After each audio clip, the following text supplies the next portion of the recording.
Warning: this video contains spoilers of Avengers Infinity War.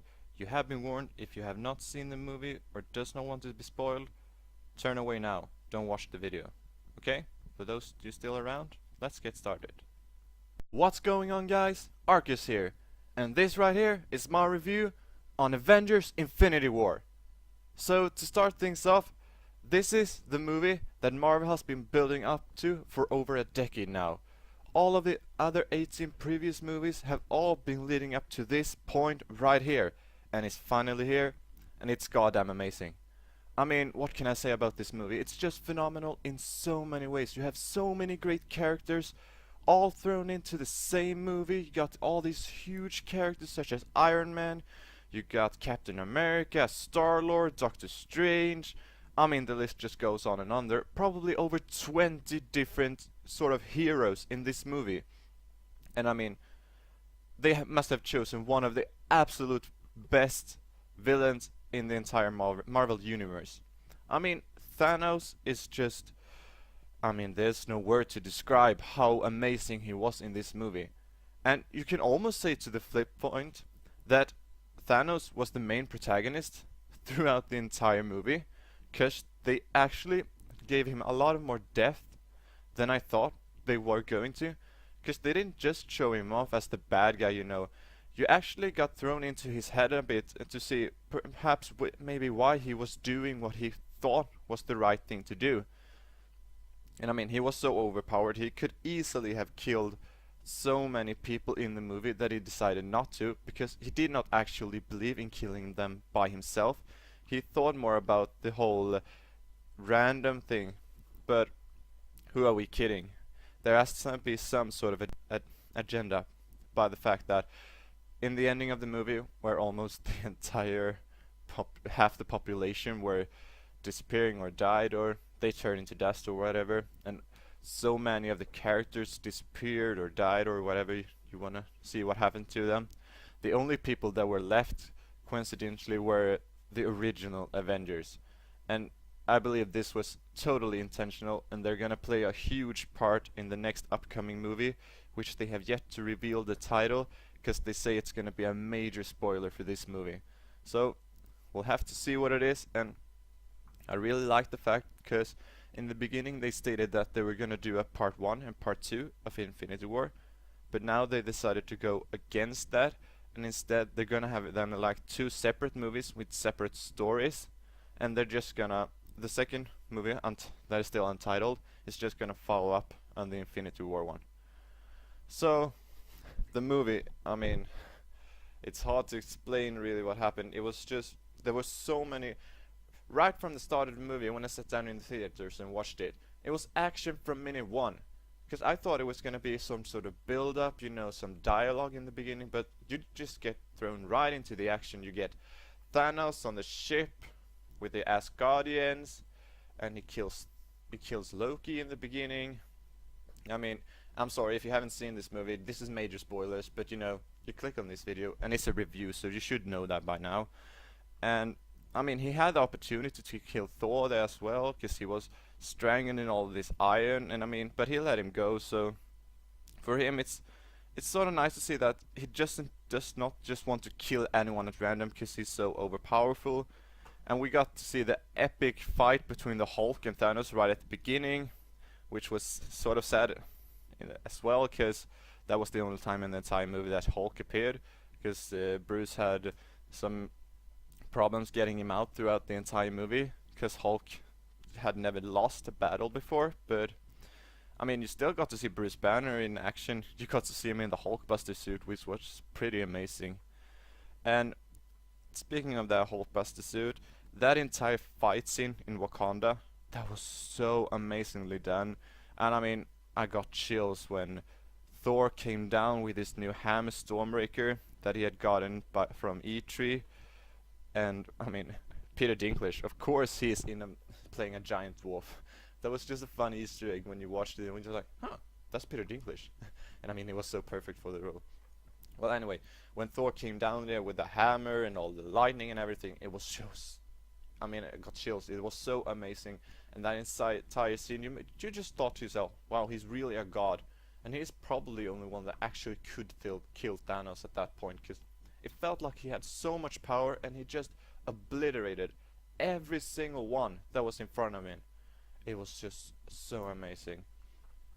Unfortunately, it did not happen because, you watched the movie, so you know that the Avengers, they lost, Thanos won, and that's just how the movie ended. Which is probably one of the first in history that actually the villain wins. Because, the movie ends with that Thanos just he's sitting at his cottage, looking out. He had snapped his fingers, and the half the population of the entire universe, they were dead. So it's gonna be really fun to see how they're gonna find a way to fix this in the second movie installment now. Personally, I believe Captain Marvel is gonna play a huge part in that. And I mean, they did tease her at the very end credits where they had Nick Fury and Mary Hill. They just saw him came out of van, and before they disappeared, Fury sent out a stress call, and they showed the symbol of Captain Marvel.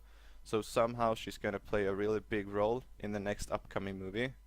And I probably believe that, I hope at least that Ant-Man and Hawkeye is gonna be in it as well, play a huge part, because they were not in this movie, which was kind of surprising. I mean, there was just like, nope, you're the only ones that are not gonna be a part of it, even though you've been in the other Avengers movies before, because Ant-Man was in Civil War and Hawkeye as well, so it was kind of weird that they had not in them in this movie, and there must have been some sort of reason for it, so I just hope they're in the next one.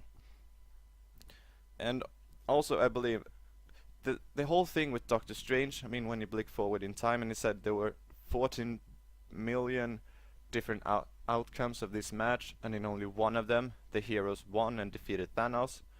And then it goes and he gives away the time stone to Thanos, and because he's trying to save Iron Man's life, and he somehow says afterwards that this was the only way.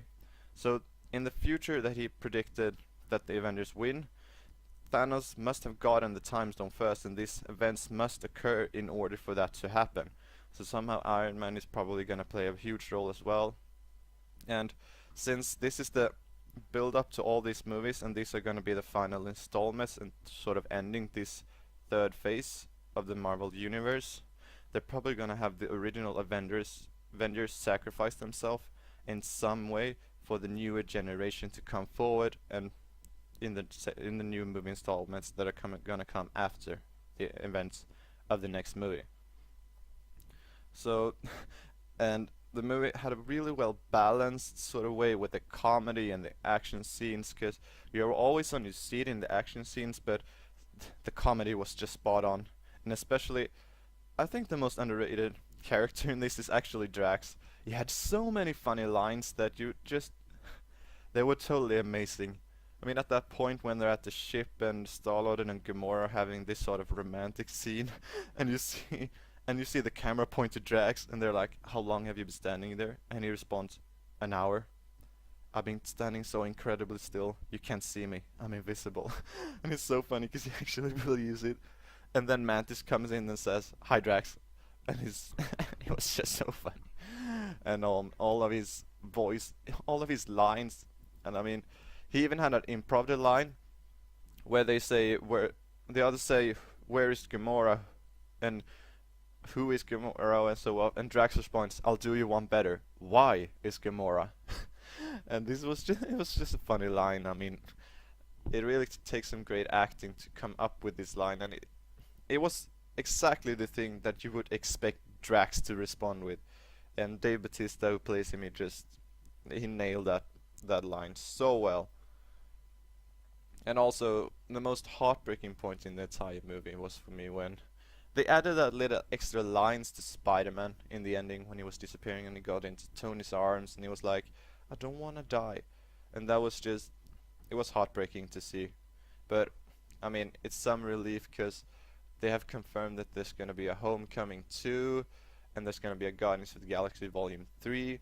So, and they're probably going to do a Black Panther 2 and Doctor Strange 2. So, somehow they're gonna find a way to save these characters, and as I said before, I think it has something to do with the Avengers somehow sacrificing themselves or fixing time in some way, to restore it back to the point before Thanos snaps his fingers. yeah, we'll just have to wait and see. Unfortunately, there's entire year left, but there's a lot of time to speculate during this. Alright, so down to the rating of this movie. I mean, what can you say? It's a 10 out of 10. There's no doubt about it. I mean, I would have watched it so many more times. I'm definitely gonna watch it more times. It was so amazing, and there's so much things that I probably missed in the movie because there was so much going on at the screen the entire time. And yeah, if you haven't watched it, I definitely recommend you. And sorry, this has been major spoilers, so you probably should have watched it by now. But go watch it a second time, because you know it was awesome. And as always, if you have anything you want me to review or comment, just comment down below, and I'll see what you can do. Until next time, bye.